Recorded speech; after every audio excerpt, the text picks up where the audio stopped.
Hello, all of you wonderful beings out there, and welcome to the stream. I am Rdyjin, and this is DevTales. We're going to be working on our SCAR system, or Stories and Creatures in Alternate Realities. This system is available in open playtest on our Discord, as well as itch.io, for playing as Pokemon, Digimon, Monsters from Monster Hunter, and more. So go check it out and let us know what you think. Now, Zeppy is saying that their friends don't support them on making their own ttrpg because their friends say it's too complex. I will definitely say there is an audience for just about any idea you might have for a tabletop system. I know that there is a Pokemon system out there. I think it's like Pokemon Tabletop United or something like that. Where they've made their own custom calculator for how to actually do things in that system. It is so ridiculously complex and number crunchy. And yet, it's around because people will play it. On the flip side, there are systems that are simple as 5th edition. There's systems that are... there's also the Lancer system that, while not super... It's a very different system. Very different system from most others that I have personally seen. So there is an audience for everything. You may have a very small audience, and that audience may not include your friends. However, that doesn't mean that that audience isn't there somewhere. The two friends who you talk to about it mostly play 5e. Yeah. I appreciate 5e for being basically a gateway drug into tabletop. However, it is not a system that you should stick with. If you enjoy it and stick with it, more power to you. But I mean, the perfect counterpoint to that is people play Magic the Gathering and have fun.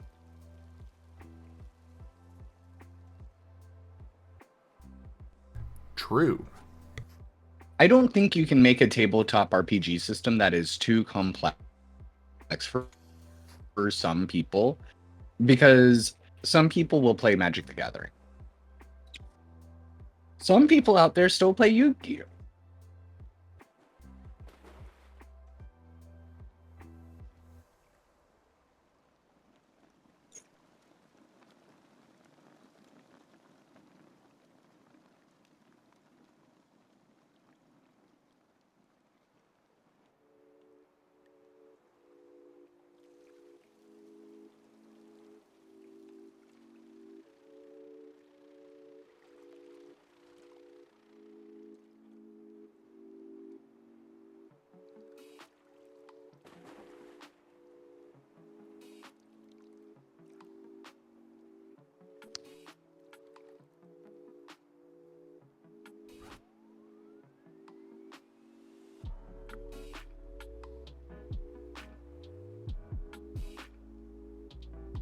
And Yeah. I, like what Zim said, I do appreciate 5e for getting people into tabletop gaming and role-playing and stuff.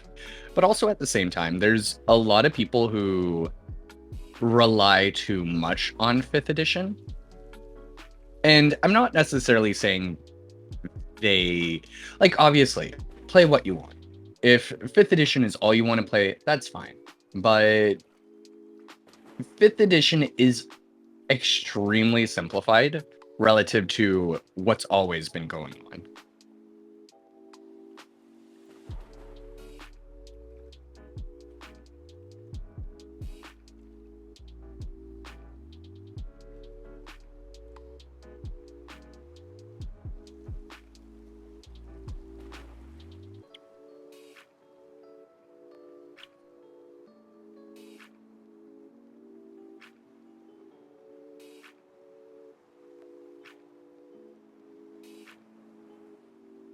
Yes, Dirk. Zim is in the process of developing his own tabletop system called Scar. Thank you for answering that. Yeah, this is a tabletop RPG system, Dirk, that I've been developing for 2 years now. For playing as Pokemon, Digimon, monsters from Monster Hunter, and more. I'm also eating right now, so, while gathering my thoughts a little bit.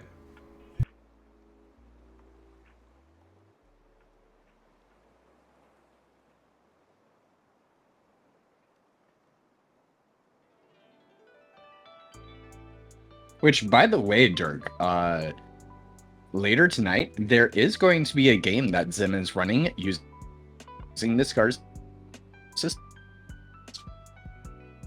If you want to see it in play, it's a Pokemon game. It's a lot of fun. You could play Redwall. It's designed from the ground up to allow you to play literally any race. You can do whatever you want with it. That said, currently in Digimon, because of the move system, there isn't a proper martial arts system in place yet, and we're currently working on the magic system for it. But once those are in place, it's going to be pretty much like a full complete system where you can play whatever species you want. If you want to utilize it to create a Redwall system, then you should easily be able to.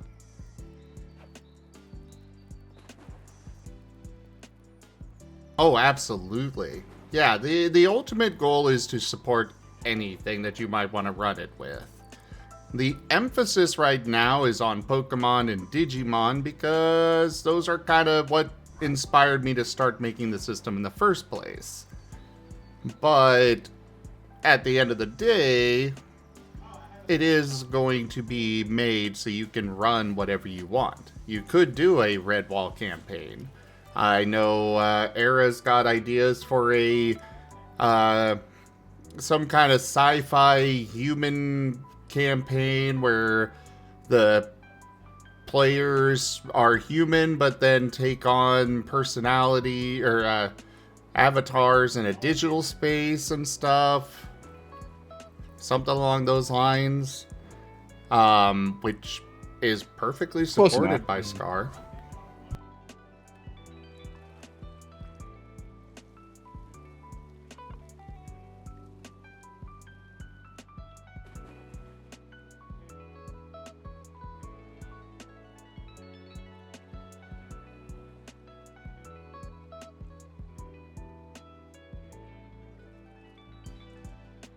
Though with Redwall specifically, I do know I never played it myself. I always kind of wanted to, but there's I think it's called Mouse Guard. I think that was supposed to be very Redwall inspired.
Nice, Dirk.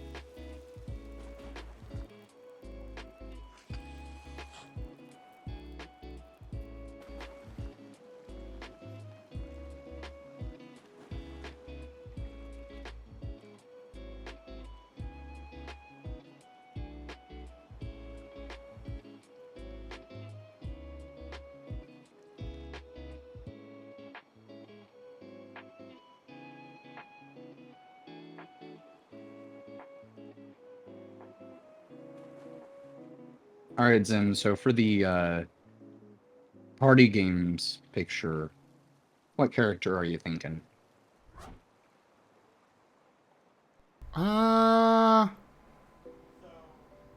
Let's go with paint.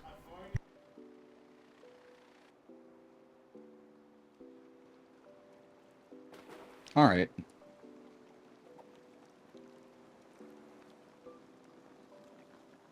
I did have the funny idea of it being Hunter doing a board game with his shadows, but I think that's too much of an inside joke.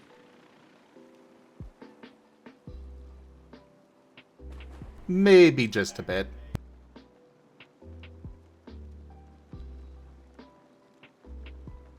And a little depressing.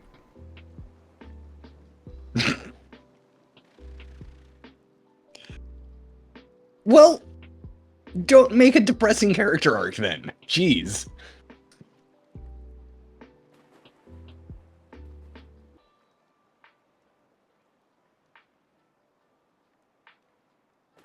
Oh, thank you, Zeppy Boo.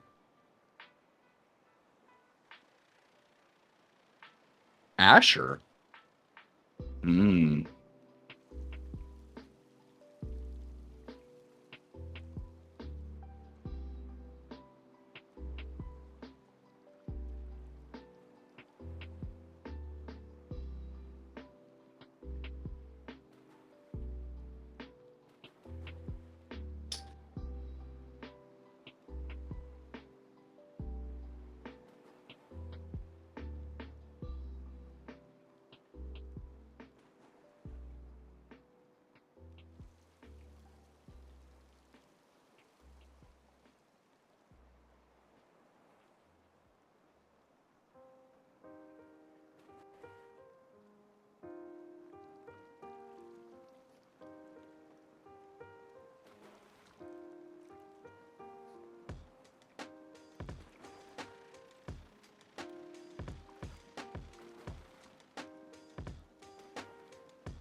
Ido's artwork is also really good.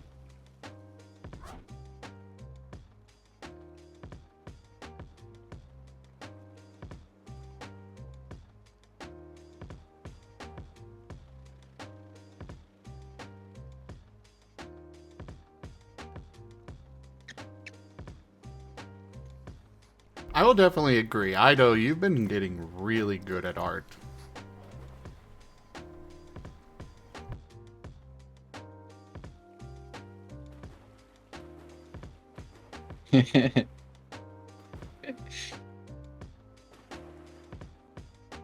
Zeppy Boo, honestly, the secret is I just don't listen to that part of me anymore. And even then, a lot of the times I'll draw something and I'll be like, I hate this.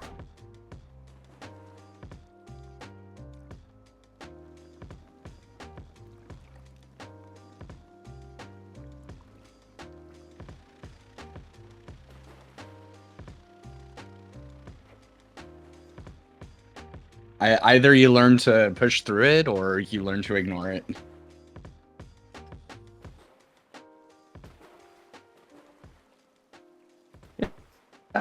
Part of it is it takes a lot of skill and refinement before you reach the stage where like what you see in your head is what comes out on the page. And I don't think anyone ever truly reaches that stage. They just learn how to better utilize their brain to not get too stuck on ideas. But, you know, the way you see it in your head versus the tools that you're using, you're not seeing the individual strokes. You're not seeing the individual ways that things are actually being produced unless you're like really tunneling on specific details. So there's this kind of disconnect where what you're trying to make will always look a little bit different because of the tools you're using. In the case of digital art, that's going to be the brushes and stuff.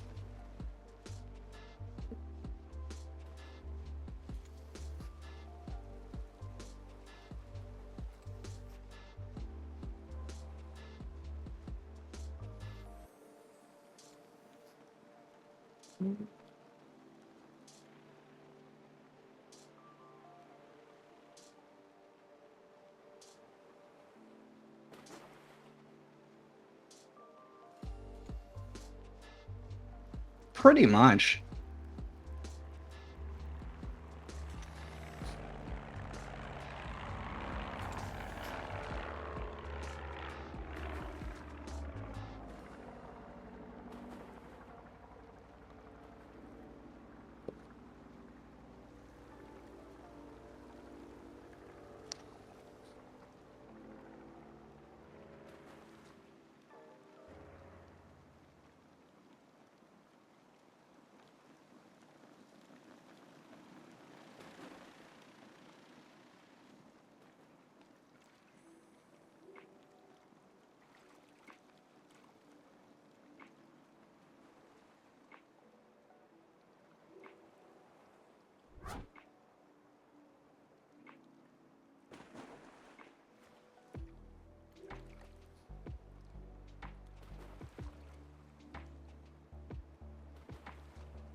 Boy. Well, hello there, my Float. good boy. Hello, everyone. So, I don't have my PC yet. It's still in Micro Center. How growling? Hello. I just downloaded Fantasy Grounds on my Mac. And do you have my character sheet, Master? No, but it should be easily findable through your Google Docs.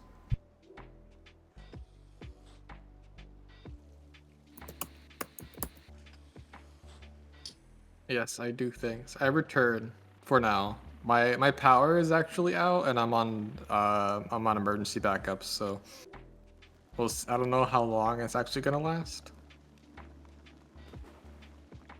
Ah, so I probably shouldn't chase you away right now with the farmer accent that I chased you away with earlier. Yeah.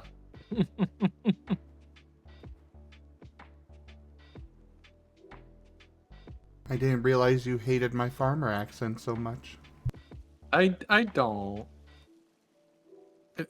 I mean it's not the best, but that wasn't why I left. I had to like go to a meeting.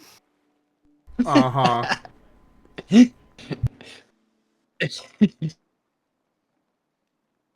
It wasn't the best. Oh, okay. Okay. I got it. Wow.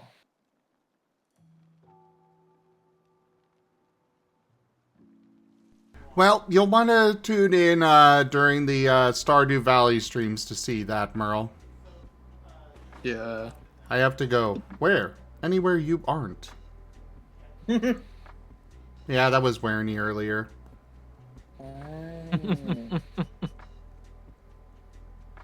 Wow. Also, TF me, guys. Yeah. TF time. Also, I was like very shooketh because I was like in the kitchen making food when the power went out, and I have like no backups in the kitchen, so it just went pitch black. Ooh. I command I'll- pure chaos! Kinda. These Jimond_ has turned Werny into a Wigglytuff. They can only talk like that Wigglytuff? Pokemon for 2 minutes. a Wigglytuff. I Wiggle command wiggle. pure chaos! Wiggly Kinda. Wigglytuff. Jimond_ has turned Zim into a Wigglytuff. They can only talk like that Pokemon for 2 minutes.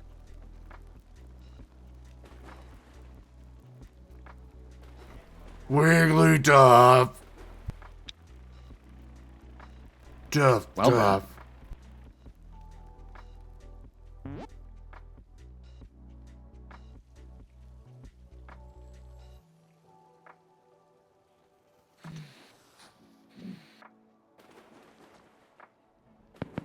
Wee wee. Boy. Oh, Wigglytuff. Like, Wigglytuff. oh my god. Sorry, Weasel brain rot is real. Wigglytuff. Oh, wiggle wiggle. Human. Oh my god. So, I've been singing this for a bit, and I'm going to try it. My next year resolution, I'm going to try and draw 30 minutes every day. Not Wigglytuff. sure, not sure how long it's gonna last, but I'm That's- gonna try. I command pure chaos! I mean, that's Kinda. Jimond_ has turned great Ray idea. into a Wigglytuff. They can only talk like that Wigglytuff. Pokemon for 2 minutes. Wiggly. Wigglytuff. I'm surrounded by weird-looking Kirby's. Wiggly, wiggly. Okay, the power's been out for 25 minutes now. I don't think it's coming back.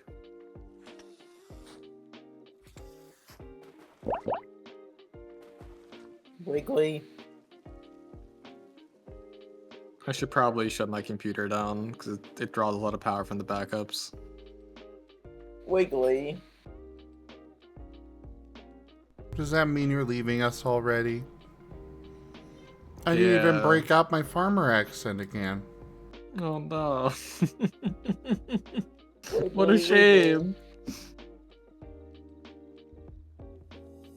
Are those Wiggly. tears of joy?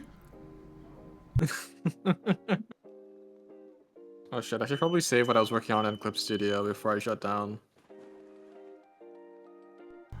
Wiggly. Well, Like working absolutely. on They're wearing a Might be a mole. good idea. Wearing a mole. You definitely want to make sure you get all of that stuff there saved off onto your disk there. That there hard drive disk. Oh, we wouldn't want to lose any of your progress in the art and such, you know. Okay, exploding now.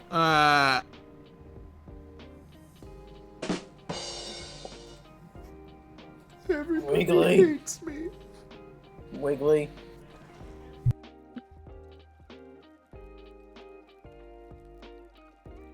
You'd still love me if I talked like that all the time, right, Rdyjin? Wiggly. Right? I love you, Master. I love you so much. Pet pet the boy. Wee wee! So, yeah. What Rdyjin was saying earlier, how you have a mind of what you want to draw, but put in paper, it's so difficult. Because I look at what I'm drawing like, this is not what I want to draw. And it hurts. It's like, and it's demotivating as heck. And I know I just need to keep going, and that is so difficult for me.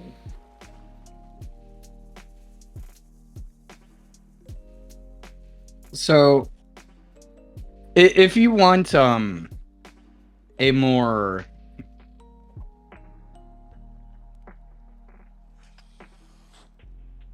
also since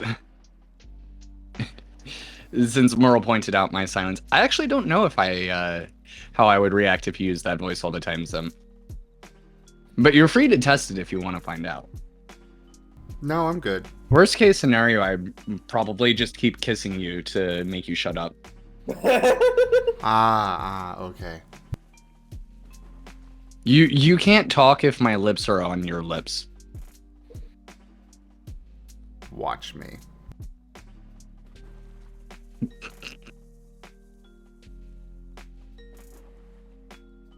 Mer? Yeah, it's a hurdle, alright. But what I was saying, if you want a more like exact I guess I don't know how to phrase this, lesson about it, if you want to know the mechanics behind it, I guess. There's this thing called your visual library.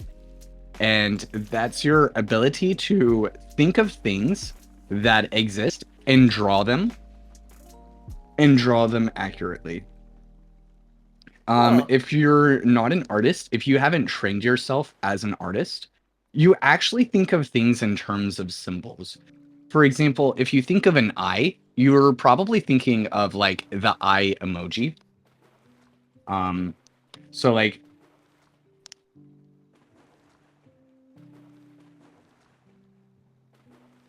this. Oh, that's what you mean, yeah. And yeah, then you okay. might think like, oh, there's like an eyebrow here. Yeah.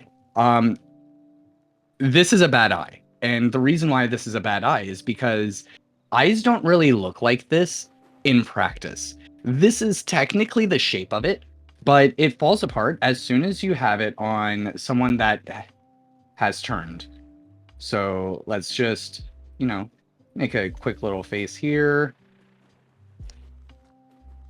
It's a bit too much like a monkey. There we go. So this face here, they're turned slightly, but if you're to use that eye that I drew, it doesn't quite look correct because it's not actually, set into the socket of the skull. And being able to accurately portray that and understand the 3D depth of the skull, like it's something that even I still need a lot of practice on to get better at. Actual human eyes are difficult, but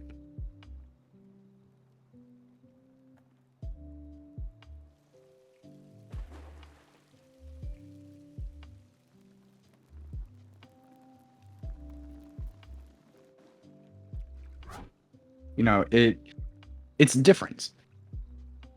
And if you're trying to draw from imagination, you need to have spent that time actually studying what things look like in real life and studying how 3D shapes work so that you can fit these together.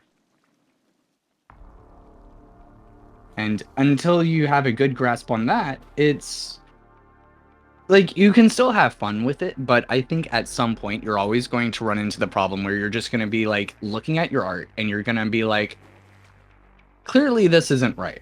And I don't know why it's not right, but it's not right.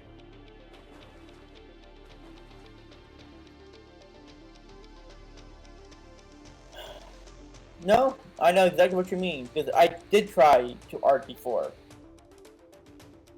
And I kind of quit because like I feel like I was getting nowhere, and the vision I had in my mind is not anywhere near of what I'm putting down at all.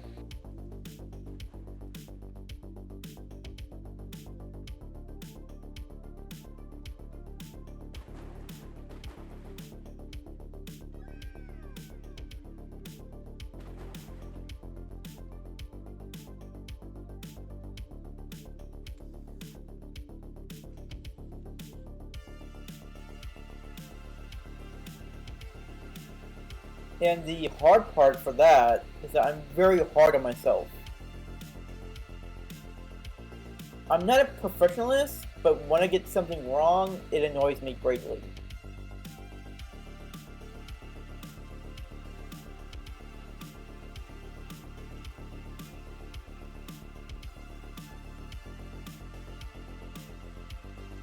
Well, one of the fun things about art is you're never going to have everything 100% correct. So sometimes your flaws are just a part of the charm of your art.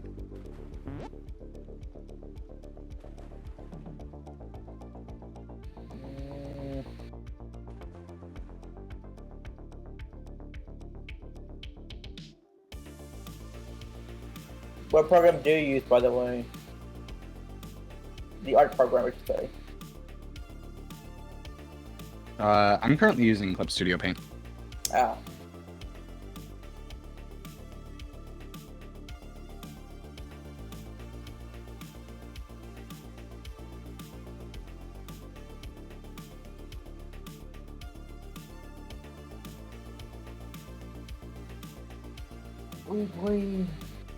All right, Rufus, sleep well. Though sad you're gonna miss out on the wonderful time I have planned for Wild Traditions.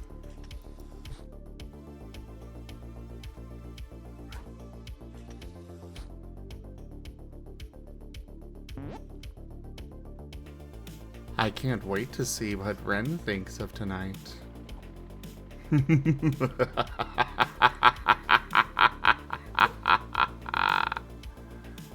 Master, you're scaring me. Can you please stop it? Please? Be afraid, little weasel. Tonight you will see terrors.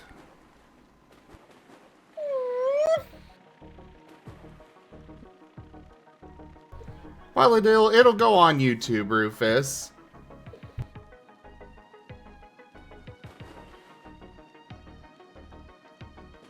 Oh crap, when does tabletop start? An hour and a half. Alright, I gotta need some energy drink. Crap. Oh, I can give you an energy drink. You can?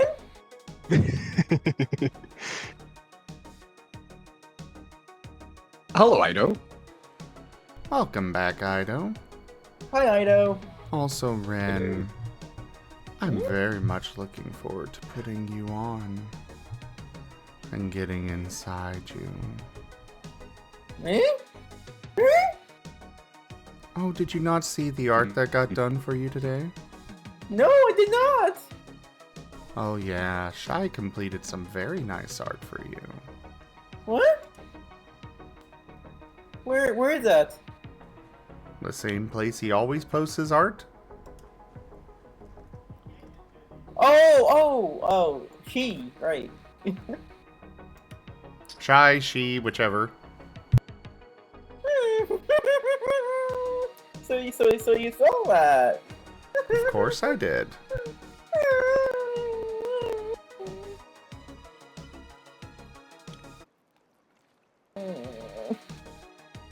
So yeah,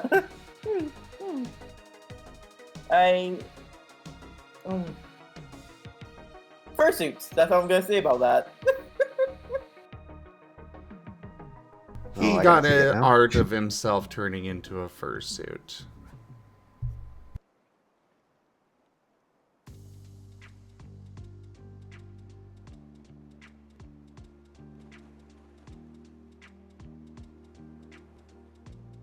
But yeah, I just at the start, I'm just gonna draw whatever that comes to my mind and see what happens.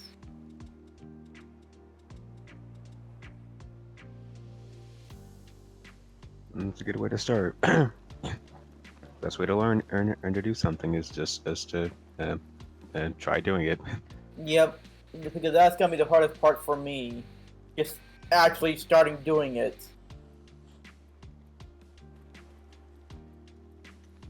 My genuine recommendation for anyone that really wants to get into art, this might sound kind of silly, but find something that isn't quite what your end goal is. Like, probably most of the people here are going to be wanting to draw furries, but if you can find something else to draw, like if you can find some joy in just sketching trees or sketching rocks or something like that, that can be a huge boost. Because if it's something that's more simple and something that you can more easily look at in real life and just sketch what you see, that's both reinforcing your ability to draw what you see as opposed to what you think you see, as well as creating something that's much easier and less mentally taxing. If you're trying to draw furries, not only are you trying to understand the complexities of human anatomy, which, trust me, I've been working at anatomy for years now, and there's still a lot that I am totally blind to. Anatomy is hard, but you're also reinventing it for fictional creatures that don't exist. Furries are very difficult. They are extremely difficult if you want to be a great furry artist. Having something else to fall back onto is a really huge help for motivation. Because I promise you, I went deep into studies, I went deep into the fundamentals. It burned me out hard. I quit art in 2023.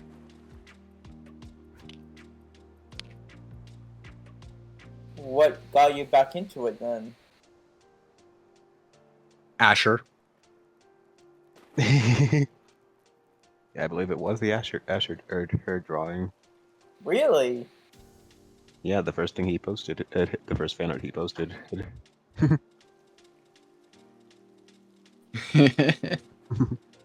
I hadn't drawn in a year when I found Zim's tabletop games. And like after one episode, I was like, I'll try drawing Asher. And I just drew a little thing. And then another thing, and another thing, and another thing. And now, hi! I'm your boss. Hi.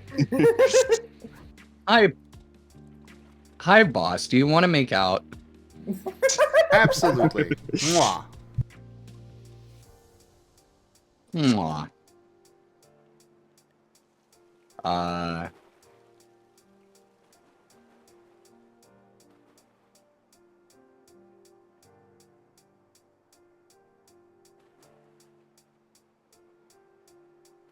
But the thing is, for me, like, I don't find real life interesting at all. That's a big issue for me. I didn't either until I became an artist. There it is. This one. This was genuinely the first thing I drew between January 2023 and January 2024. Holy crap, did you freaking improve? That's impressive as heck. They improved that fast. Asher football, in case anyone forgot that wonderful thing. Wait, why Asher football? Marketable.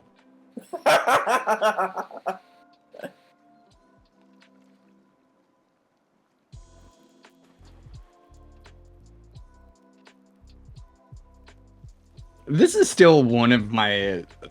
Now I'm looking at my old art. This is still one of my favorite later DRS moments. And it didn't even happen. I don't think it even happened on stream. I think it was outside of the recording. Wait, I thought you were evil. No, I'm evil. Evil with a P. Are you making fun of my lisp?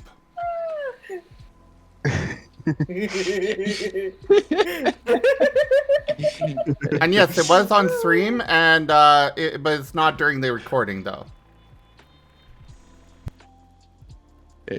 I know Ido likes this one. So much power! I do. Okay, I need to stop looking at my old art. I need to get back to doing fan art. It's so much fun. Jeez. I found fog. So much fog. So- I can feel the power.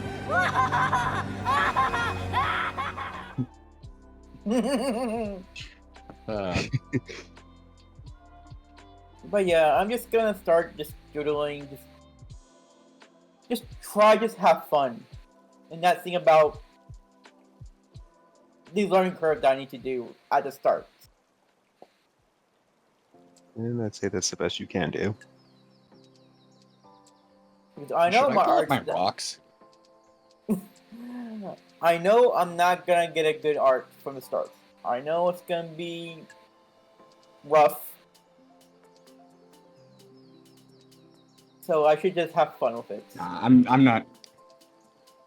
not gonna pull up my rocks because it's in a Google Doc and I don't want to switch my sources or risk anything. But there was an exercise I did a few years ago, which it was one of the bigger things that really helped me get a better grasp on the 3D shapes. And it was literally, I drew hundreds of rocks. That's it. I filled up an entire sketchbook just drawing rocks. I would look up pictures of, I would type into Google cool rocks or cool rock formations. And then I would just go down the list of images and just draw what I saw. And it's actually very cathartic because it's so relaxing to do that. And you really get to refine some of the techniques that are very important in drawing, like line work and, you know, your sense of 3D space and other things, without it being very high pressure, because it's freaking rocks. They're going to look good, no matter how bad you do at it.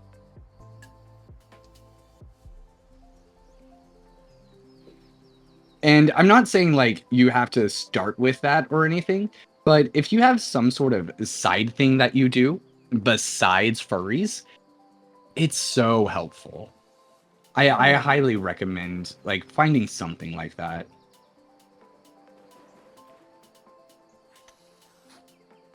Because I mean, so like, look,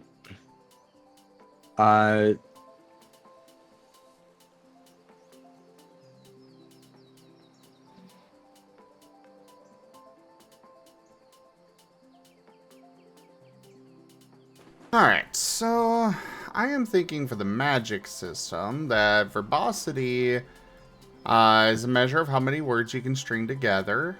I'm thinking up to 10. So 2 words per dot in verbosity.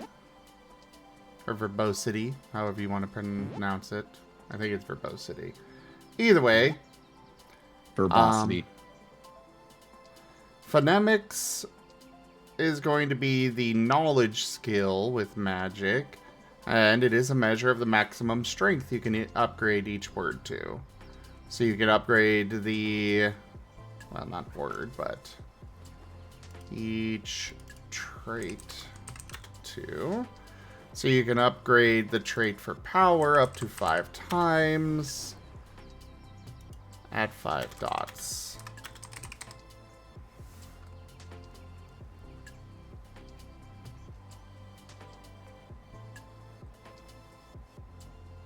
And then I don't know what to do with sagacity necessarily.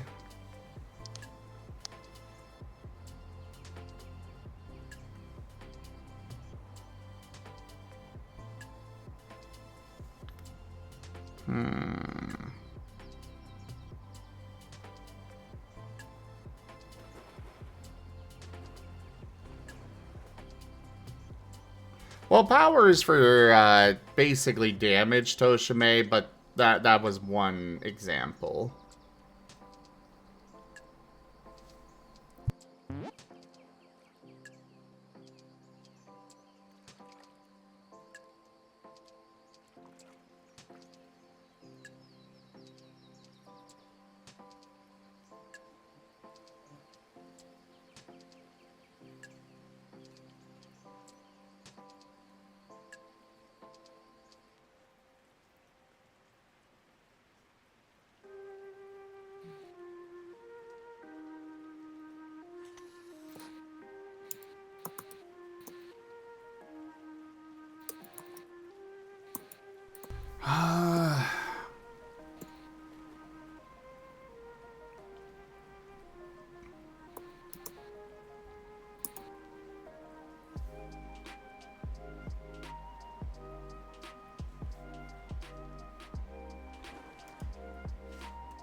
If I reset my password, will it change the password?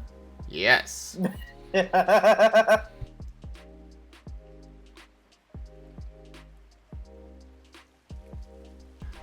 It's okay, Gib Gab. Here soon, you'll get to see the continuation of wild traditions. Hello, Gib Gab. Right, starting to get an energy drink. Oh, frick. Go, Ren. Get it. Go get it. Eh. Go on, boy. Go on. Go, go. Go get it. Fetch. Fetch, boy. Yes, Master, yes, yes. I'll be back. I'll be back.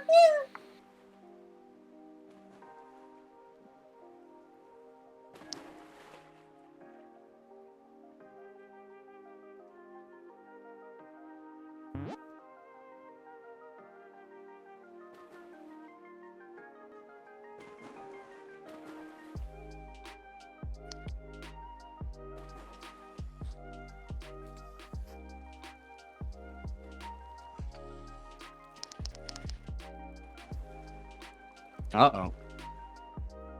Something happened? Looks like you're down. Yeah, we lost you. Am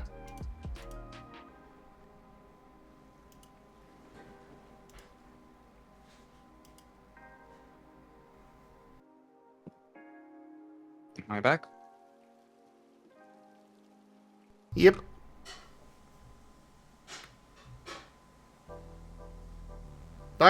I do find it weird how you draw the ears on the side of the head like that. They're more on the top.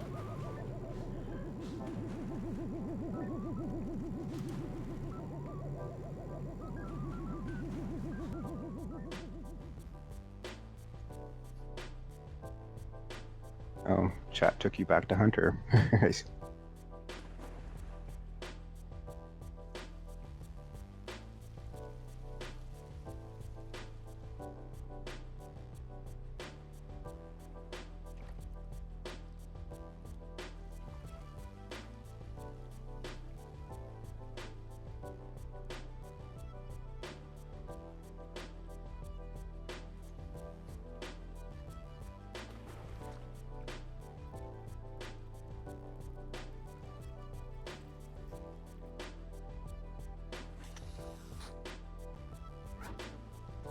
If you're talking about how I fixed it this low, it's mostly because I didn't have a reference open yet. Oh. And yeah, I was meaning how it's that low.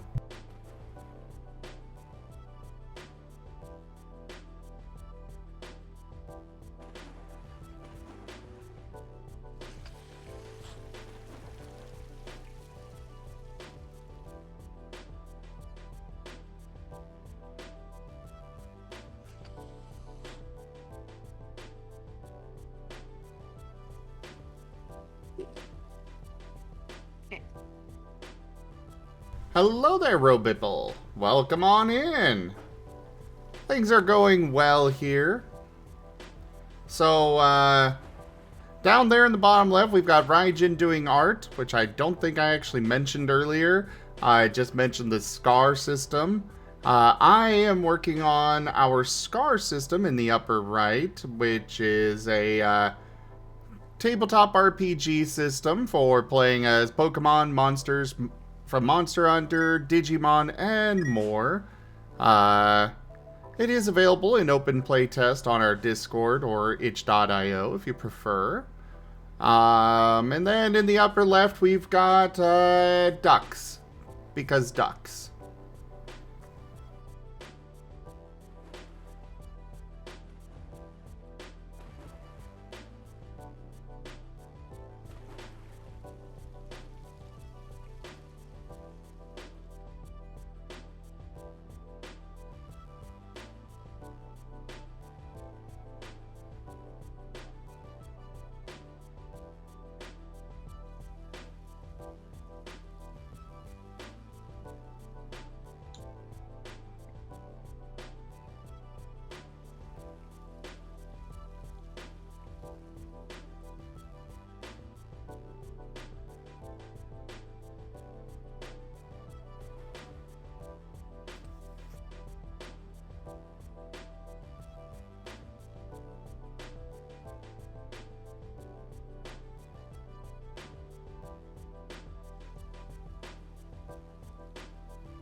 Yeah, tabletop RPG system.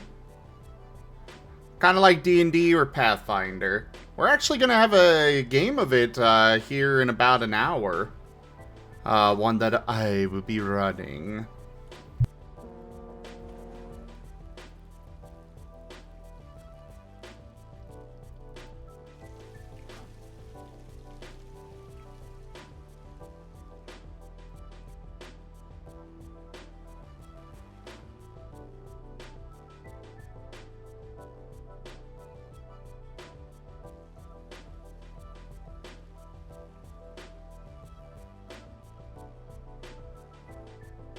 Oh, nice. Yeah, we've got a 3D artist that I manage for, too.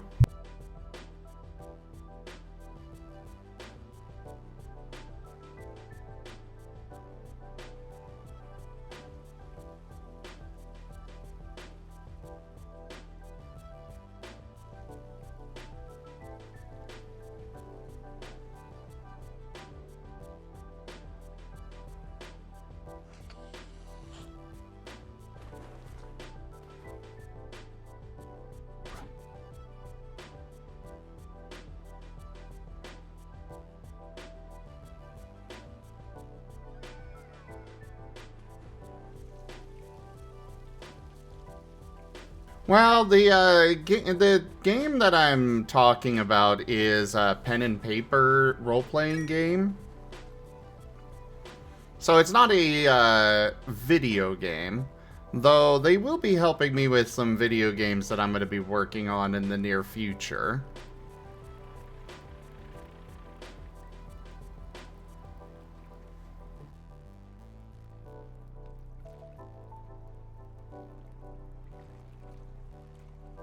Oh, it's in Nurashi. It's nice.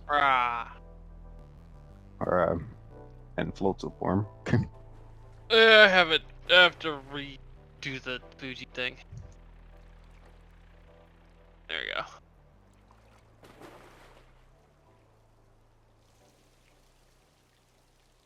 go. I should order. We start. Order.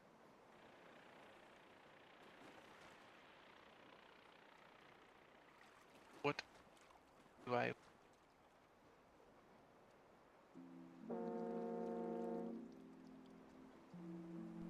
No. It's not a tabletop sim. I mean, people could play it through Tabletop Simulator, but it's not something that'll have real 3D models or such with it.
I would say yes. Work on it.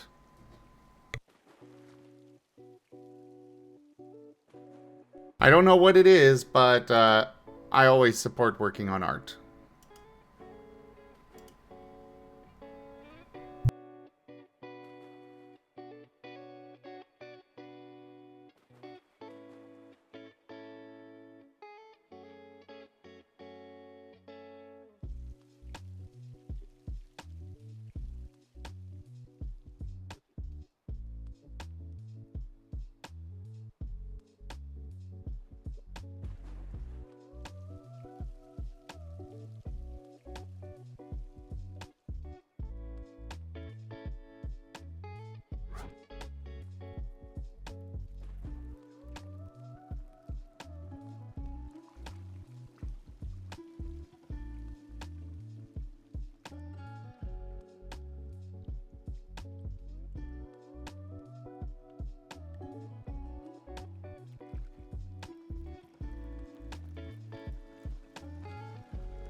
I got no issues with being sent stuff, though you won't be able to send it in the stream chat because links are automatically blocked.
Oh, Discord DMs works.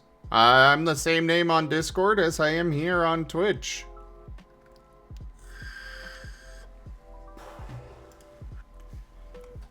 I still need to figure out what Sagacity is going to do for the magic system, though.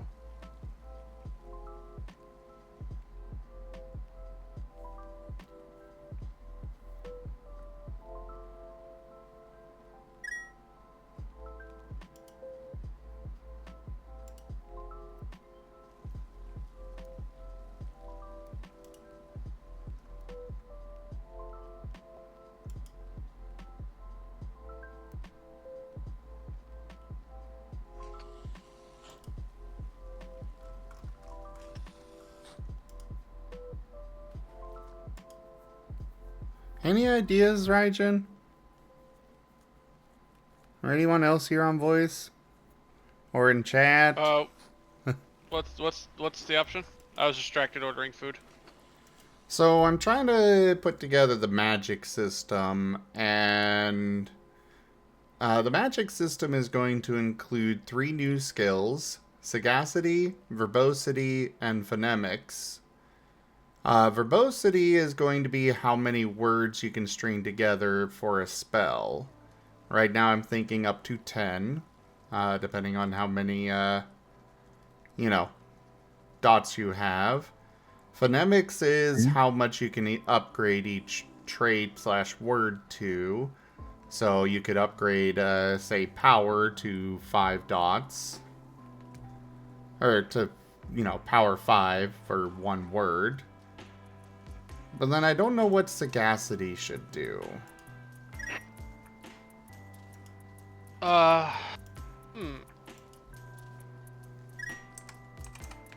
Sagacity is somewhat synonymous with like wisdom or something, right? Like Kinda. knowledge? Yeah. I'm kind. Are we implementing some kind of concentration system with this?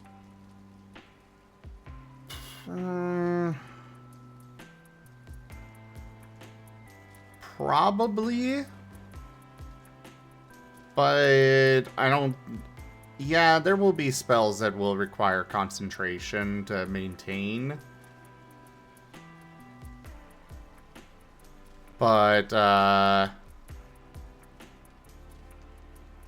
it's something that if you're talking about like increasing how many spells you can concentrate on, that would be something I think should be handled through feats instead of a skill. Yeah.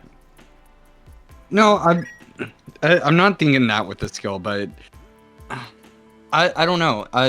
Just the name kind of lends towards the. I get the feeling that it would lend towards the ability to maintain spellcasting under pressure better, but actually applying that in a more concrete sense is something I'm sort of missing right now. I mean, for me, when I think of like when you mention sagacity as a stat, it makes me think of like being able to chain more complex concepts into a spell. But I don't know how well that would work for the system, personally. I feel like verbosity kind of covers that already. We can definitely use sagacity for being able to maintain, the role to... That can be the role to maintain concentration if you get hit or something, absolutely. Yeah. But still doesn't feel... It doesn't feel like it fits, yeah. It would work, but... It's definitely something that we can utilize. That can be the mechanic for, a way that you use sagacity, but as far as measuring what you can actually learn and such with magic. I mean, sagacity could also probably be used as, like, what's essentially a spell check. Figuring out how, to help figure out what other people's spells do. I think that might be under phonemics.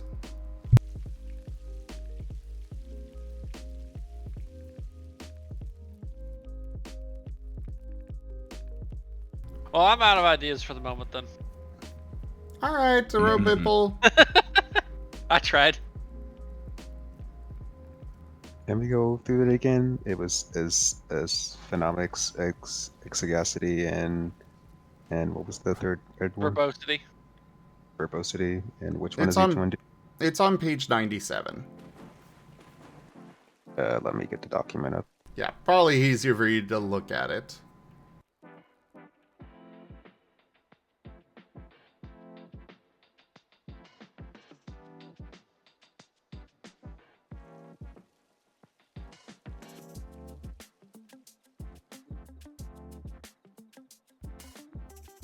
Right. And it was 97. Hello, D&D fangirl. I wonder what they like watching.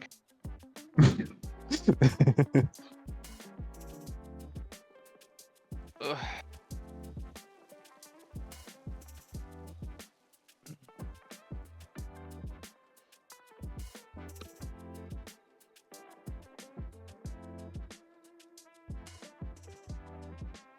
Oh, I see. One's natural, one's trained, and one's knowledge.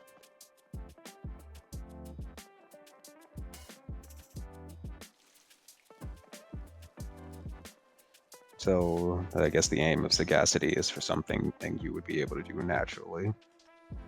In general, yeah.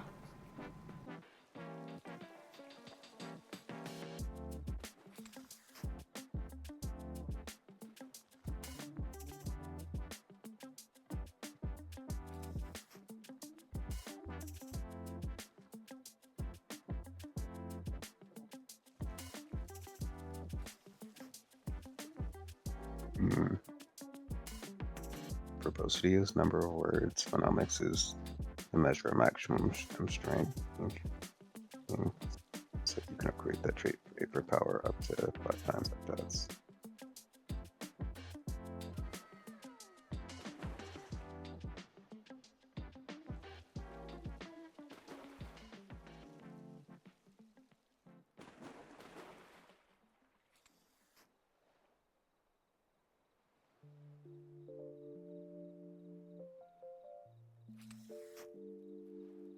Hmm. Will spells have their own accuracy? Yes. Still be using send and or where? Well, that stuff is to be determined at this time.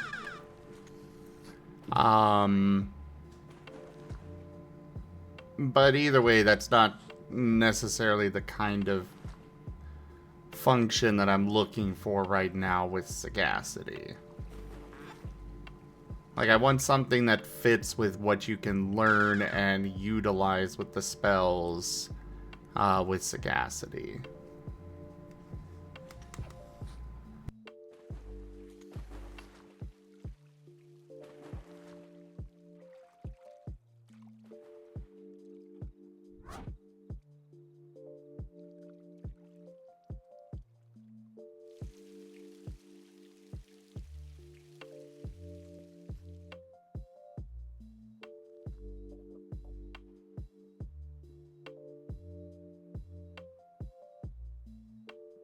Hmm. Can't really think of anything off the top of my head. Looking up as a synonyms, it's coming up as wisdom, intelligence, knowledge. Yeah, it's like I like my brain has always like thought of the word sagacity as like a sort of like meeting point between knowledge and wisdom. Maybe it could be some. It could be represent the ability to perceive magic in some shape or form.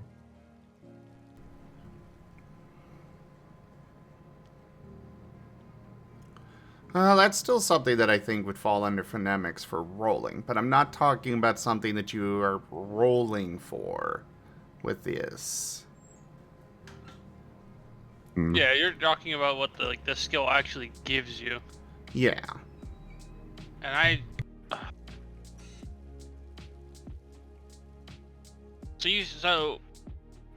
so verbosity lets you is verbosity the more words or the can strengthen your words? More words. Okay, and phemnomics strengthens the words. The thing that I've got in mind is maybe giving the schools of magic, because I'm thinking of, separating out the different traits into different schools. So maybe sagacity can let you take advantage of different base mechanics for different schools. But I'm also not a fan of that because I don't necessarily want to limit people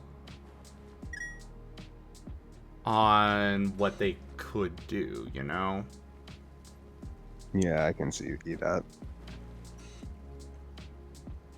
I'd rather have them be able to just go into whatever they want. That way they're not, Yeah, I see what you're saying. My brain couldn't voice it, but I knew what you were getting at.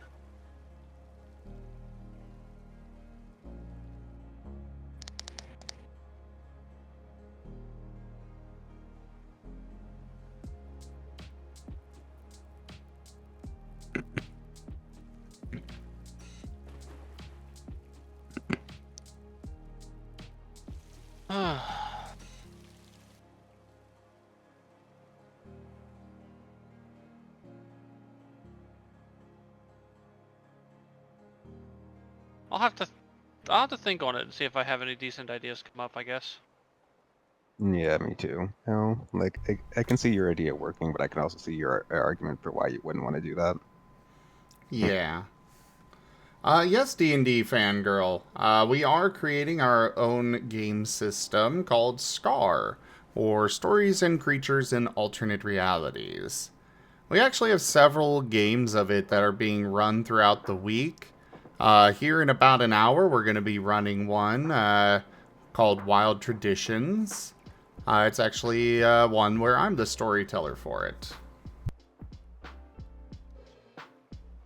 But the system is primarily designed for playing as Pokemon, Digimon, monsters from Monster Hunter, and more. However, we do have a lot more to it than just that as well. Our plan is so that you can play as whatever you want in the end.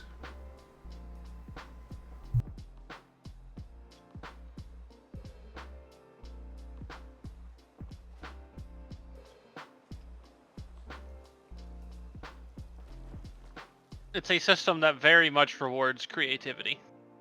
Oh, yes. Yeah.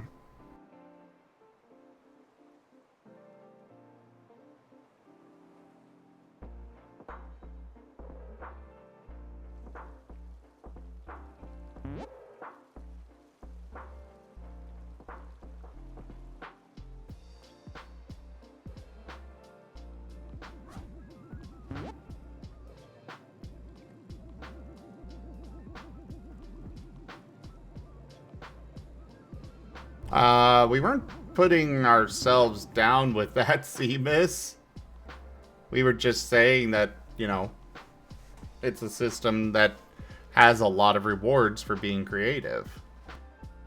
Yeah.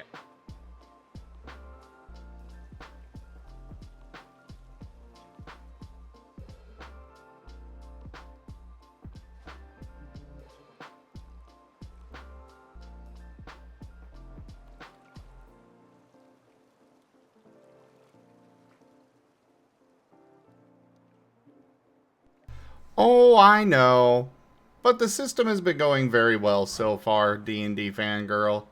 And even then, we've got some power gamers on our dev team that very much look out for things that are exploitable in that way.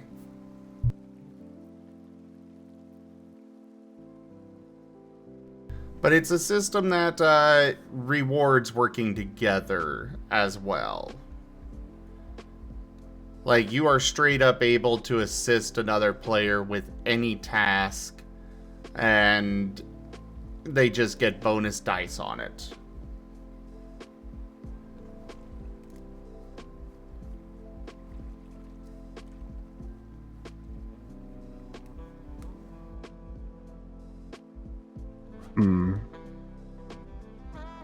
Some other words I'm seeing for sagacity here include insight, sense, depth, sharpness, percipience, and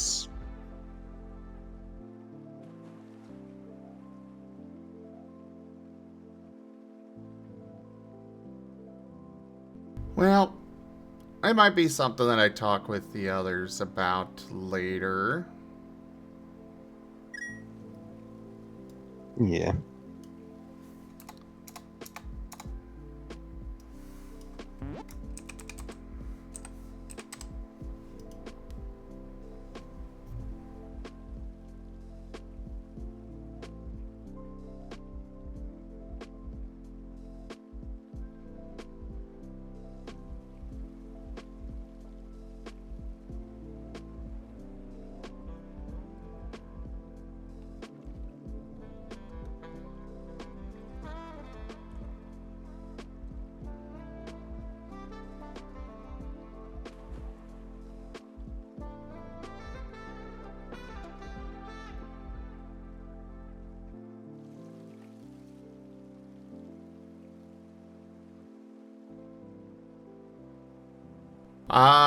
Yes, you could, fangirl.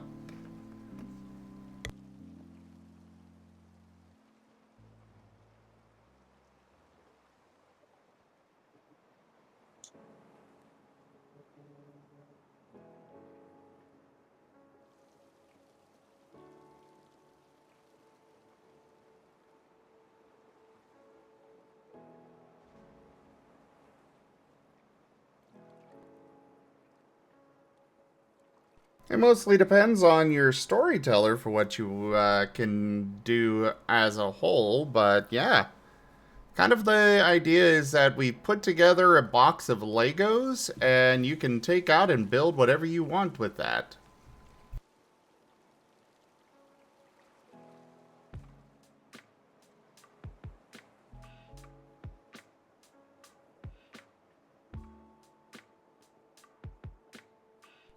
Like, for Magic, we are not putting together a list of, there's Fireball that does this.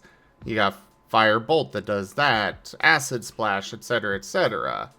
What we're putting together is, okay, here is how much, here is how much you'll experience points you'll spend on increasing power. This is how much it would cost to set something on fire. This is how much it would cost for X, Y, and Z. And then you can take those different traits and put them together into a spell of your own creation. We are using a dot-based D10 system. Based on successes. This might be unnecessary considering the proposition for the mana system currently, but sagacity could relate to the number of traits you can apply to a spell in a single cast. So that is what verbosity covers. Oh, those are the words. Okay. Yeah.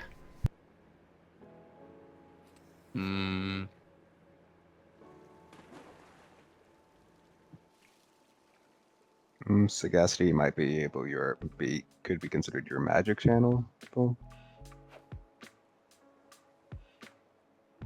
or what you're channeling magic through.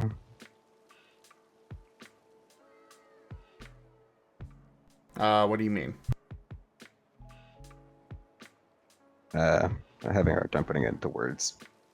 It's more or less I'm just trying to apply how it's natural in a way. Okay.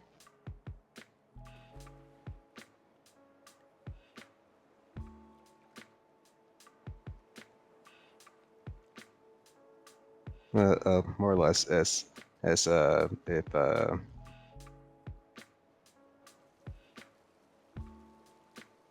verbosity is how many the number of words, and the phonemics X is the power of the words. Or it's sagacity is your means of drawing them out. If that makes any sense.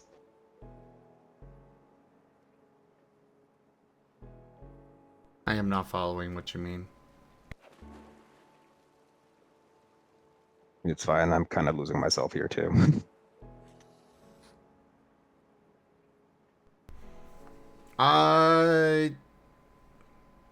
Not sure what you mean there, Seamus. We'll move on from this and come back to it later, I think. Let's work on something more fun.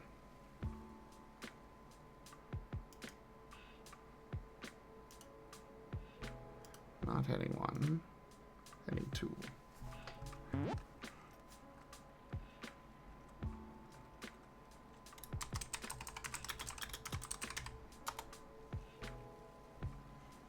Alright, schools of magic.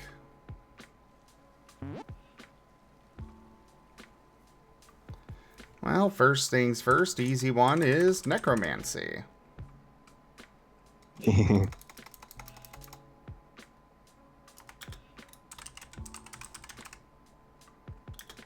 No, hash browns are not a school of magic.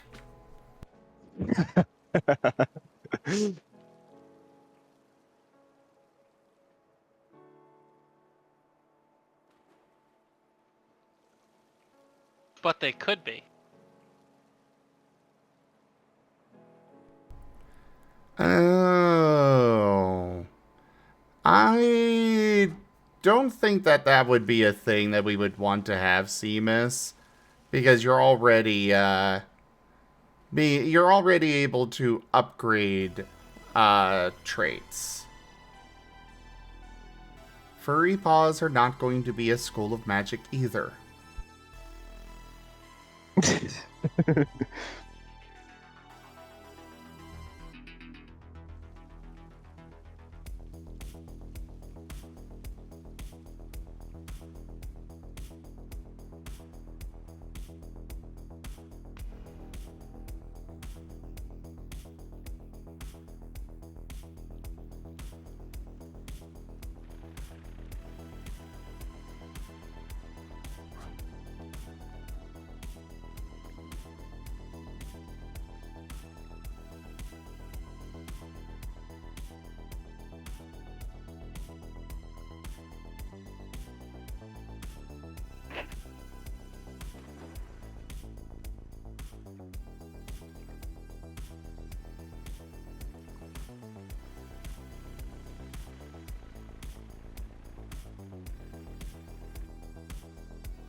Let's see. Another school of magic. Golomancy.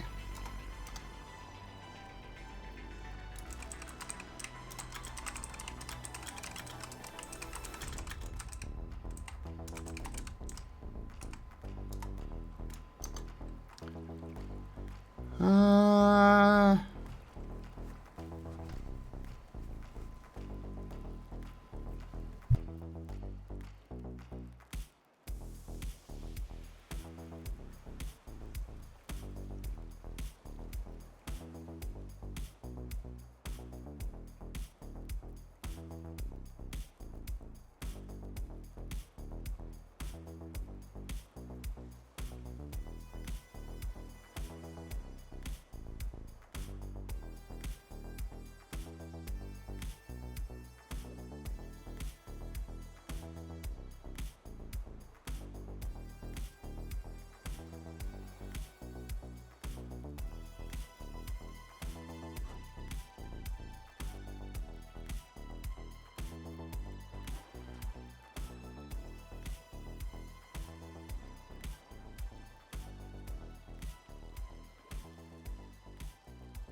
I take it as basic elemental abilities is a school.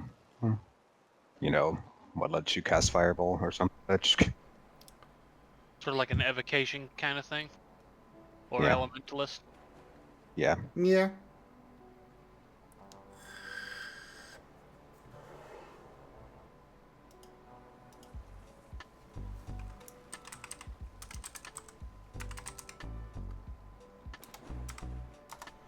We'll call it elementalism.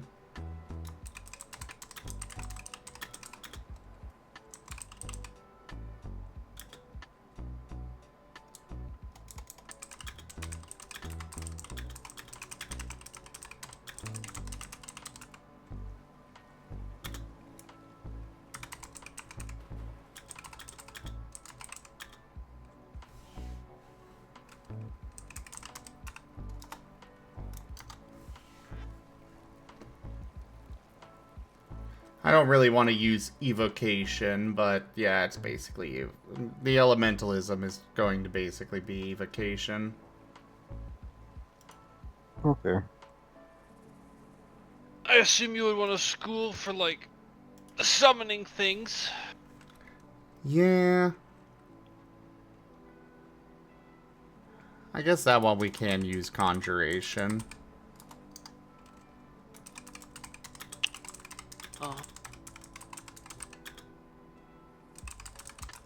Possibly a school for, like, more rune style trap spells, like stuff you can put somewhere and then if Ooh. it gets triggered it goes off. Runism? Yeah.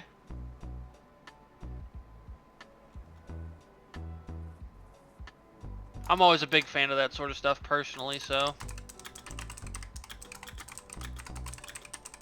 as I will made say, I obvious- figured that would be applicable as a word or series of words in this particular system context.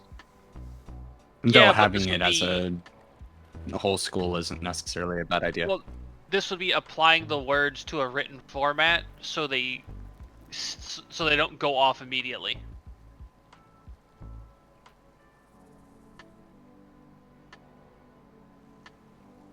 It'd be just a different usage of how you would normally do your spells. So yeah, that's why Yeah. I consider it being its own school. Yeah. What else can we do with magic? Obviously enchantment type stuff.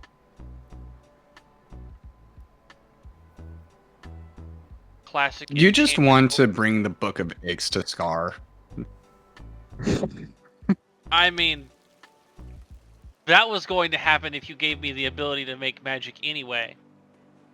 So So psionics are definitely something that I like the idea of bringing into, so one of the problems is I need to find a different name for it, Fangirl. Because we have, one of the types that we made is psionic. Because we didn't want to just go with, psychic. We didn't want to, copy from Pokemon too closely. So it kind of is like, well, now what do I call a school of psionics? psychometry or psychometry, whatever it's called. I don't remember the actual word properly. Probably not saying it right.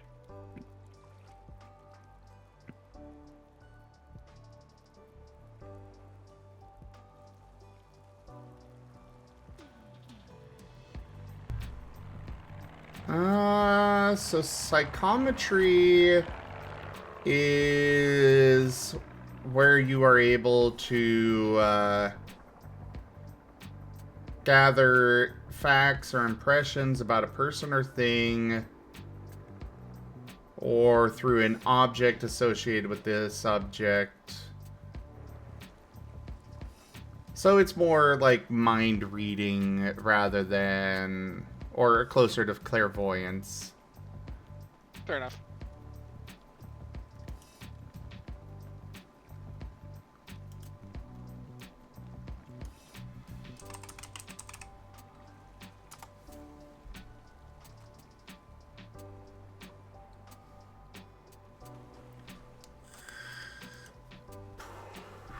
I do want to try and stick to more real words when possible, Merle.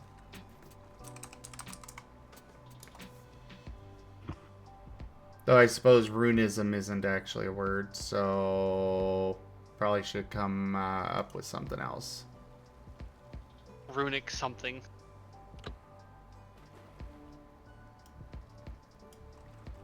We can just call it runics.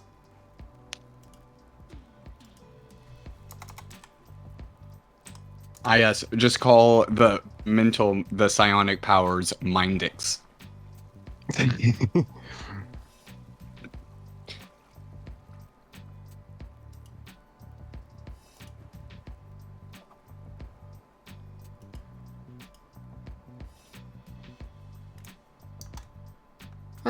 I'm okay with it being called runics. I was just teasing.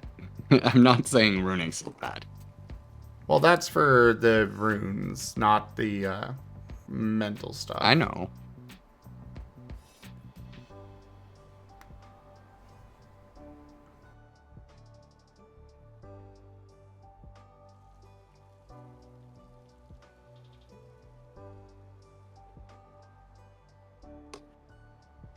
I mean, why not just simply go with kinetics?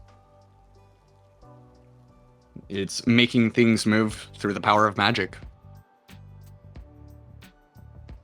The magical part is implied. I was already thinking about kinetics already, but more in the realm of, you know, like the kineticist from Pathfinder, literally the avatar, you know, that kind of stuff. One that just... I mean... on one hand, I want to say that just fits in with... It doesn't quite work with the kineticist. You kind of cut out there. Beep boop, beep boop. You seem to be recovered now, so repeat it. Mwah. Can you please actually repeat what you said? We've got limited time. I was just saying, it seems like, on one hand, I feel like elementalism would cover kineticist pretty well, but on the other hand, if elementalist is mostly just the evocation type magic, then I can see the missing gaps. Kineticist, in my idea here, is more going to relate to the shape of what you're doing. So, like, under kineticist is where you'll find the wall spells.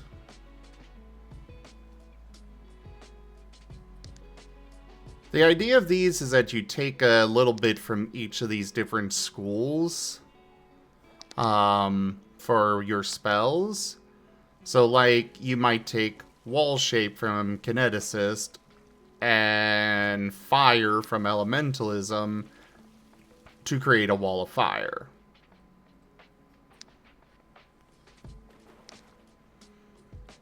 That's kind of the idea that I have going in my head here.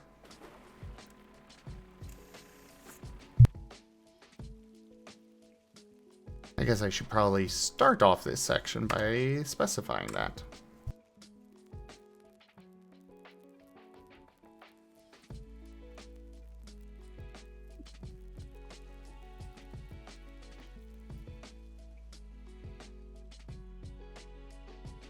Ooh, shoulder pop. I still kind of feel like putting it under kinesis isn't necessarily incompatible unless you think that's making the scope too large for a single school. But like, I think it still fundamentally works alongside what you're thinking. Well, when I'm thinking the psionics, I'm more thinking like mind reading kind of stuff. So I guess we could have it be clairvoyance. Oh, or mentalism. such. That's mentalism is literally the stage magic that's mind reading.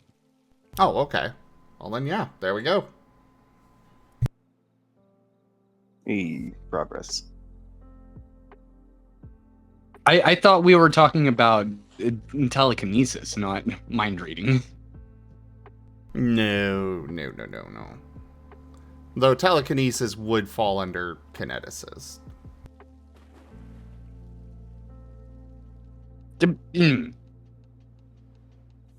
Blah. Mwah. Kisses you in frustration.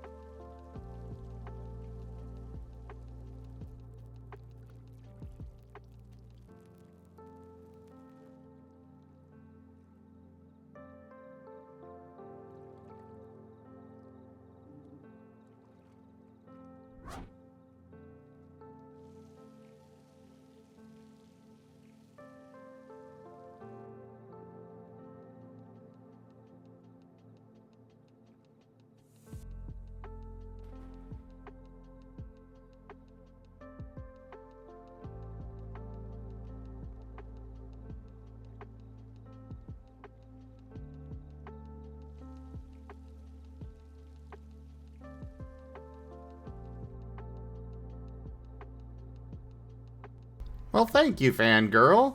Though I do recommend coming back in a half hour for our actual tabletop session. I think you'll enjoy it.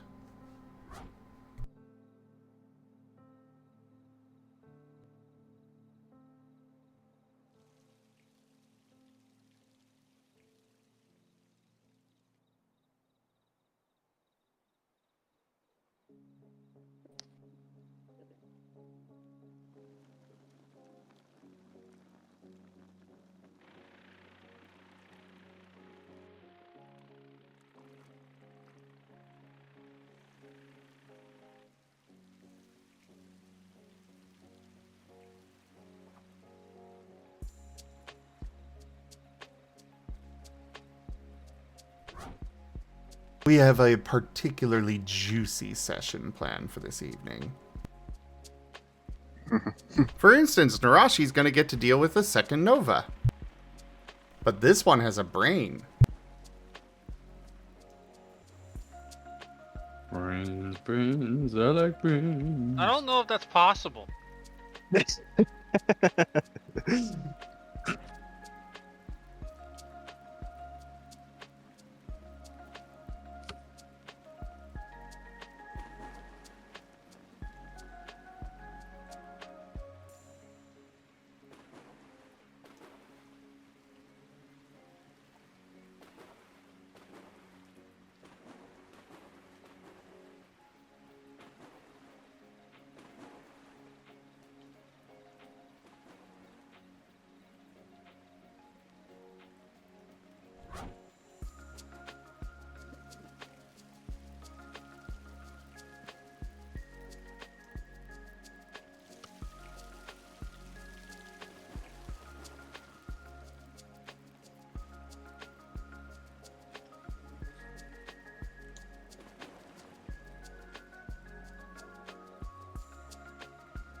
Alright, so we got... Being called, be right back.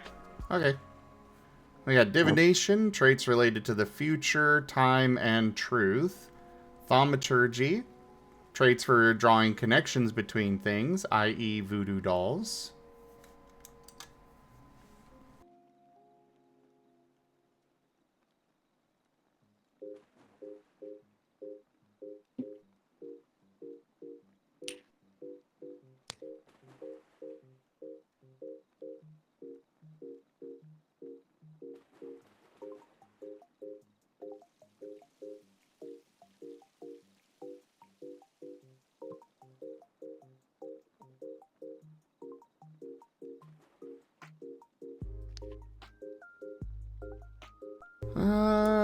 Enhancement.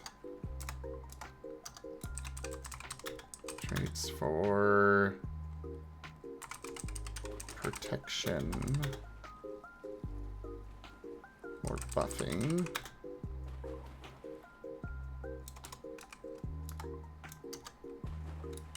Enchantment.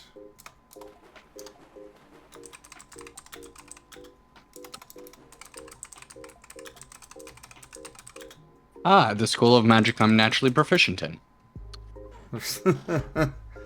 Well, this one, our version of enchantment is going to be specifically for crafting.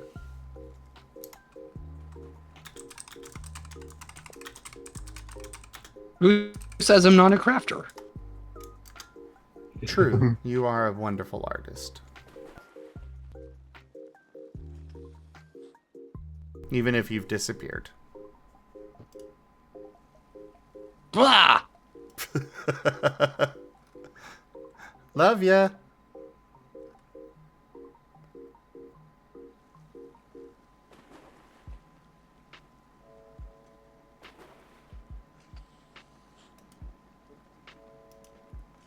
One day.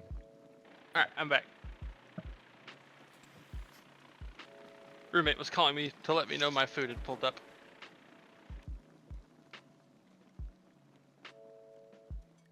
Also, my other roommates gave me one of my Christmas presents. It is a coffee cup.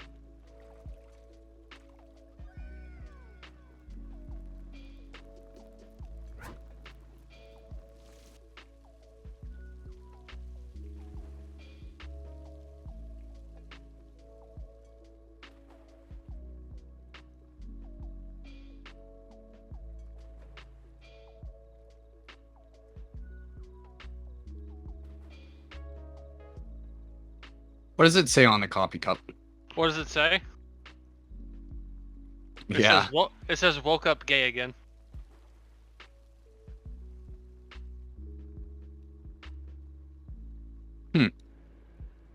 My roommate saw it and immediately thought of me, so they bought it for me. And they were right. I laughed.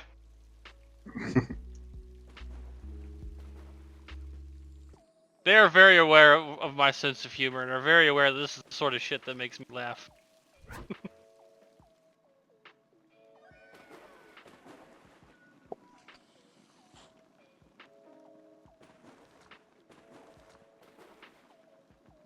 Illusion is definitely worth. For a it. second, I was.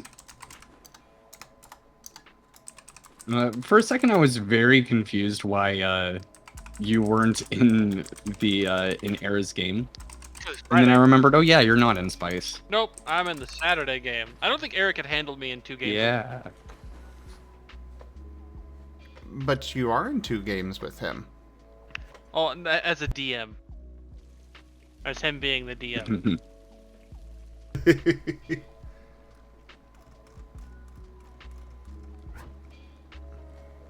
I mean, you say that, but Fret has absolutely been way more of a gremlin than Shoal has. I cause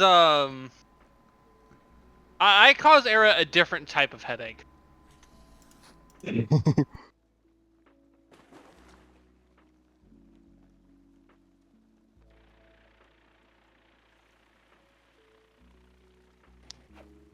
I mean, yes, but I fail to see how this is anywhere close to the kind of headache that Oneko causes with his jokes. That is, yeah. Oh, okay, I do that sometimes.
Alright.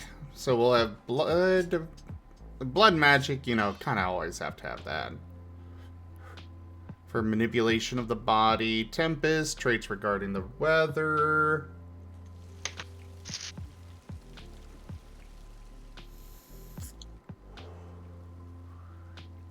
It is a Borger time. Borging out. Do we want to have necromancy and do with healing? I know D&D classically has, you know, cure wounds and such as considered necromantic spells, but I don't know if I want to do that here.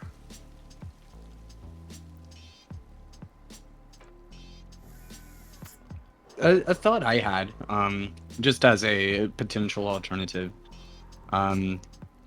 you could roll in things to do with animating all objects and creatures into a singular school of like puppetry or something like that.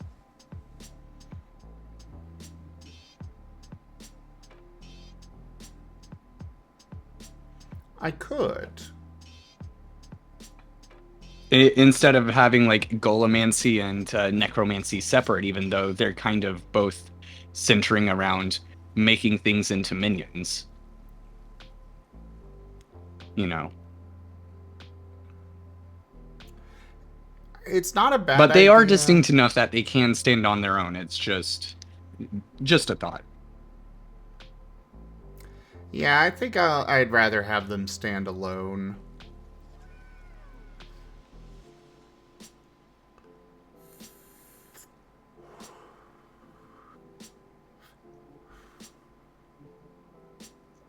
I think we could flip the script and put healing stuff under blood magic.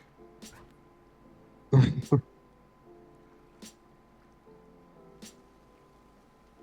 We'll can flip the see it. Ido and rub his belly.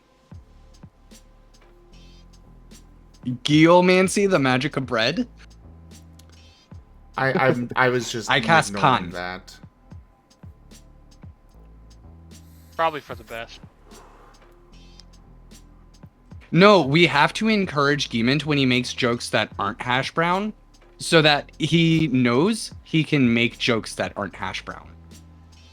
Ah, okay. Then, haha, that's a great one. we're- That's funny.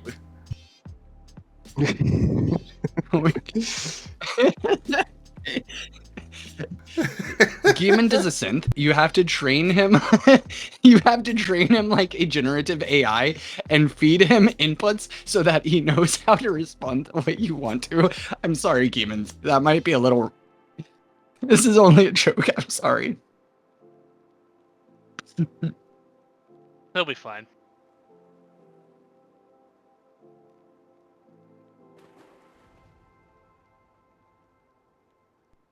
But yeah, you know, blood magic is in most situations considered incredibly evil and wrong, but I mean, keeping blood in the body is a good Pretty thing. important.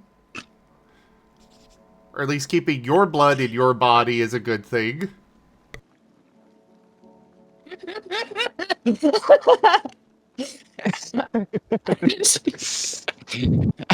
I'm going to use blood magic. Pulls out band-aids.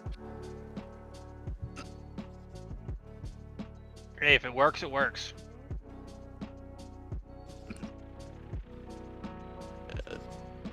Adhesives are a form of magic.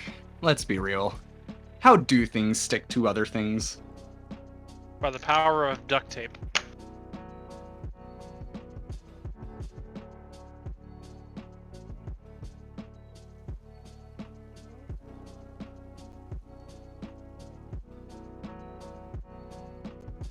I cast, you are now taped to the ceiling. It's that one really old picture of that one guy duct taped to the. Yeah, I was thinking of duct that. taped in, yeah. Yep. That's what the spell does. Doesn't do anything else. Just duct tapes you to the closest ceiling. But I you're did. conveniently in range of a computer for your LAN party. Correct. I did duct tape my brother to the wall at one point. Probably deserved it.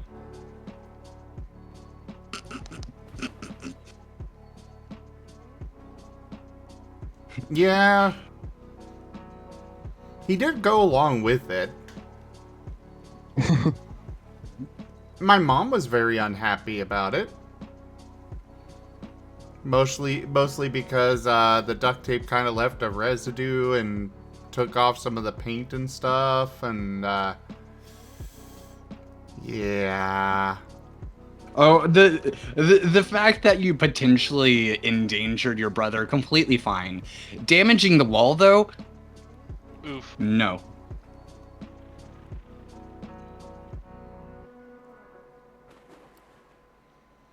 Yeah.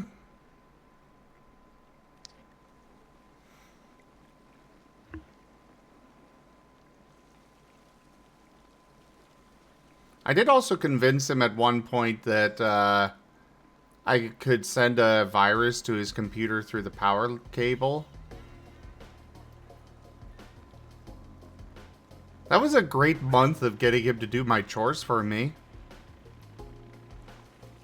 A not so great month afterwards when my mom found out that I threatened him with that, and yeah, she was not happy about that. You got in trouble. Zim learned the power of extortion at a young age.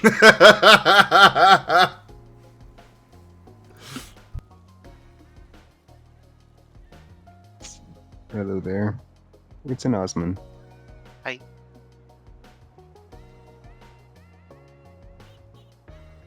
Hello. Weren't you in Era's previous game? Yeah, we just finished. Yeah, Spice is over. Ah. It's about time. So it is nearly time for the fun to begin. Yeah, Ara's taking a momentary break.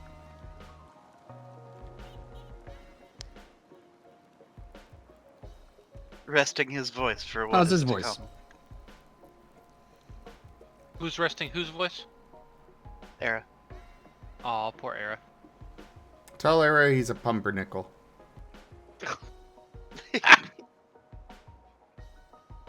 Hold on, where's Era in my DMs? What? Did I miss something? Might have. Possible. The burn.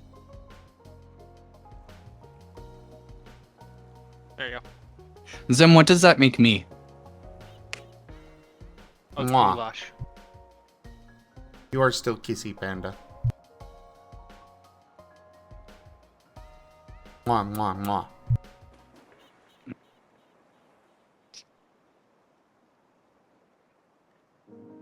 I like how I have the reputation as the kissy panda, and yet you're doing a whole bunch of kisses to me. Yes, that's why you're the kissy panda. Excuse me. Infallible logic. It is pretty good logic. Missed the easy joke of calling me a rye, though.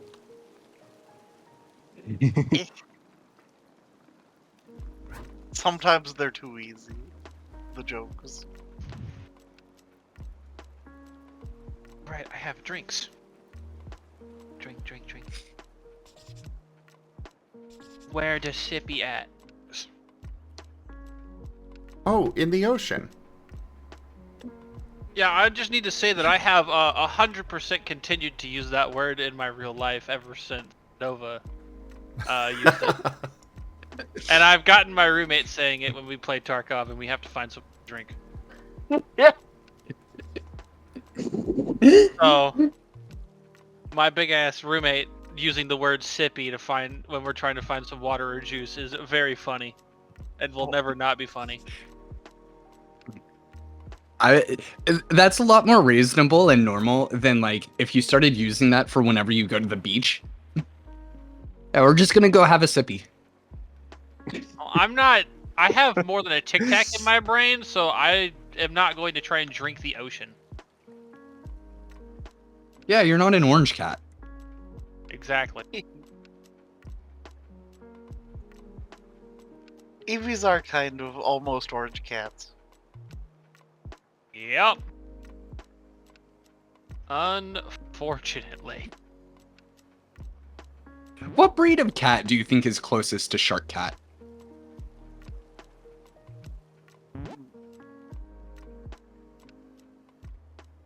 And now that you guys have brought out cats, that's I'd have to think on. I'm kind of thinking sort of a Maine Coon, just you don't have the fluffiness. Somewhere in between a Maine Coon But- and And a tortoise. a Siamese. I guess Siamese would work. Well, that's Because Siamese are often little psychopaths, and they're wonderful.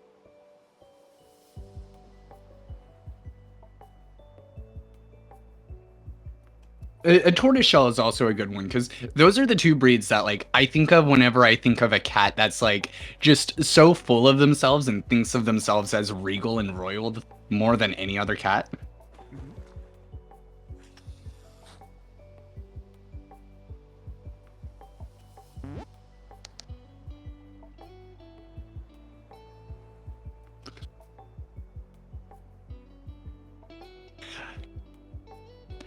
Ido, are you having a visceral reaction to the fact that we're talking about cats? Are your dog senses going off? I'll be fine. Meow. But yeah, I when I was a kid had a seal point Siamese. Was it a little bastard? No, he was actually the most laid back Siamese ever. I could wear him as a scarf. Oh. That's the sign Yeah. of a great cat right there. Yeah. Oh, my kitty was so... She was very easygoing with a lot of stuff, too. I miss her.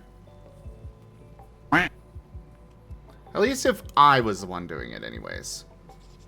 See, that was the same way with my cat. Yeah. My dad saved the cat's life, and the cat went, "No, I like the kid."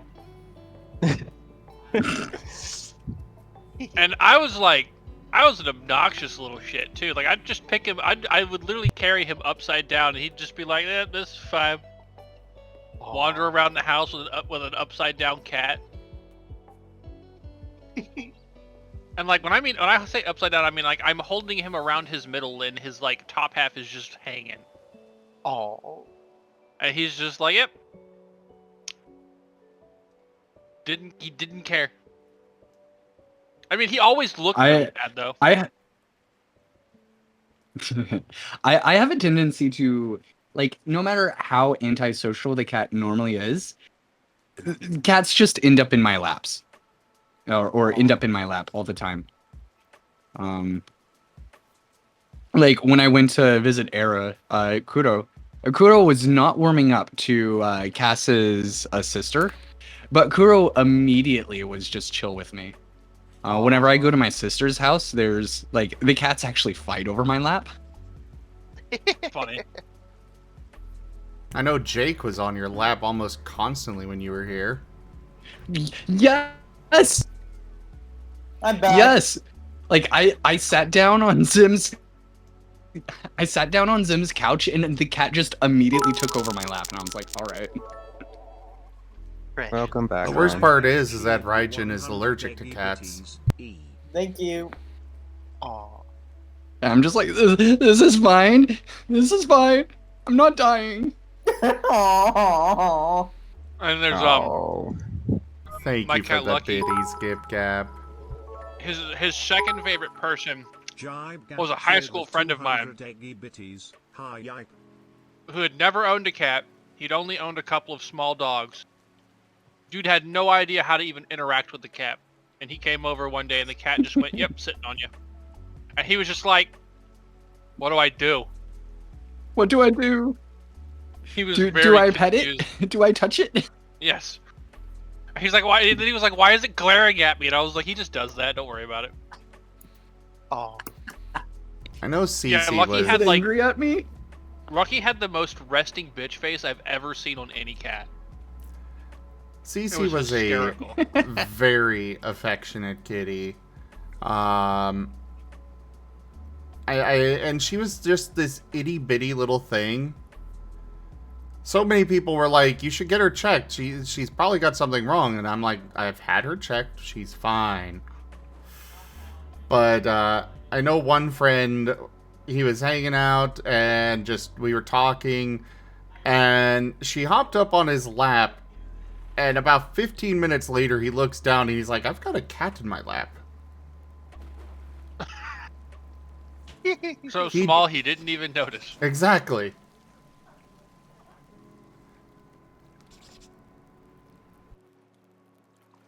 Let's see. The most affectionate cat we had was definitely Mimi. It was a tortoiseshell. I think my dad still has her actually. But she was a tortoiseshell. That a lady he was dating at the time had kind of had foisted upon her. She wasn't really a cat person, but she didn't want to be like, "No, I can't take the cat." But then my dad was like, "Hey, I'll take care of the cat. That's fine." Oh. She was like one of those big fluffy tortoise shells too. She had orange cat brain. It was great. Bouncing around the living room, would actually accidentally knock something over, scare the shit out of herself.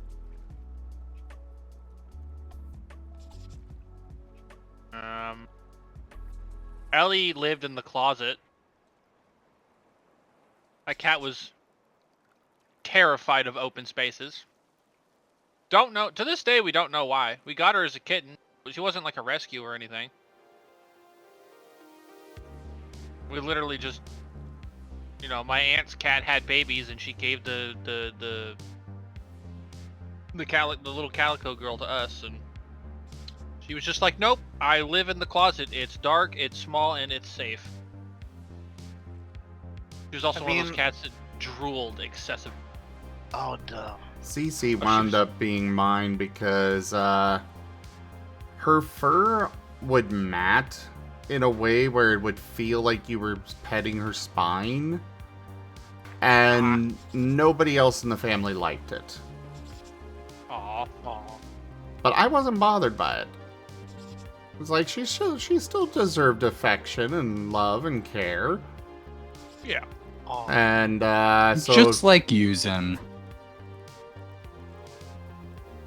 Yeah, you rub my back, you're definitely not feeling my spine.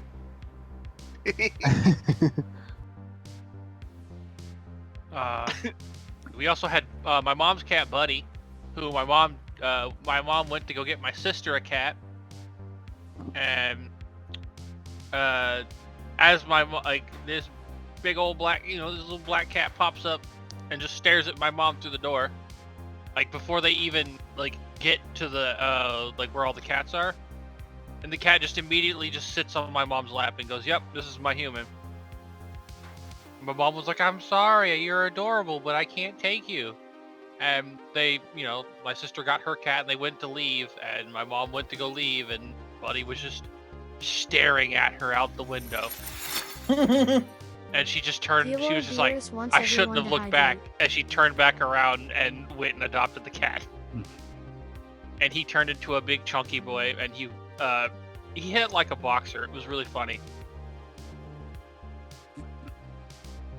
My cat only messed with Buddy once, and Buddy knocked him the fuck out, and didn't ever have to.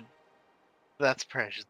Oh yeah, no. When I say Buddy hit like a boxer, I literally mean he was like the Mike Tyson of cats. He knocked out Lucky. He knocked out our dog Zippy. He knocked out the Dachshund like 4 times because the Dachshund had a Tic Tac for a brain and couldn't stop messing with the cat.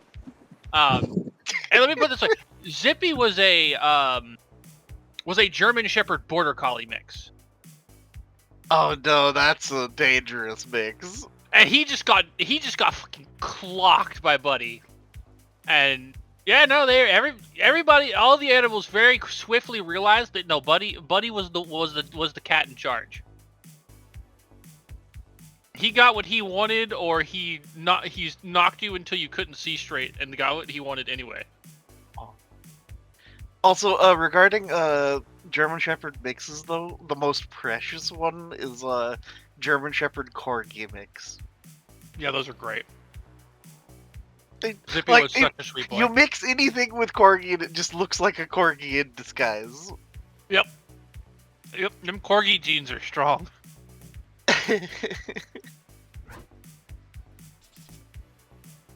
Yeah, no, Zippy was like one of the nicest dogs. Zippy was a super nice dog, as long as you weren't a dog that he didn't know. He was fine with our other dogs. He did not like random dogs on the street, but people loved him. Never even so much as growled at somebody. He was no, Gib Gab. He was just big, empty, I happy finished faced the dog. Fube. Welcome. Hey. The Fube is finished. Excellent. I'm going to go ahead and wrap up this recording here, and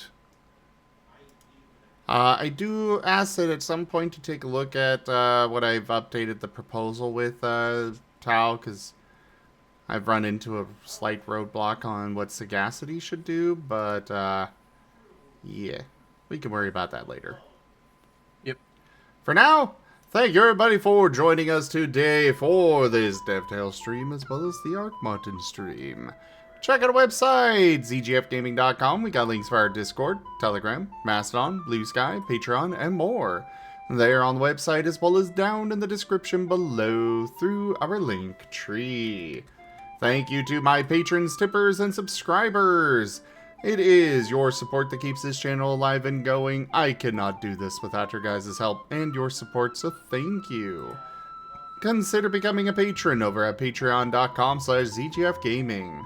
It is one of the best ways to help out the channel, though you can also do so by grabbing some merch over at zgfgaming.store, sending a treat through TreatStream, picking up some packs of cards or stream loots, or subscribing to us on YouTube. But for now, thank you all so much for joining, and I bid you the most fondest adieu. Bye-bye. Bye-bye. Later, nerds. Bye.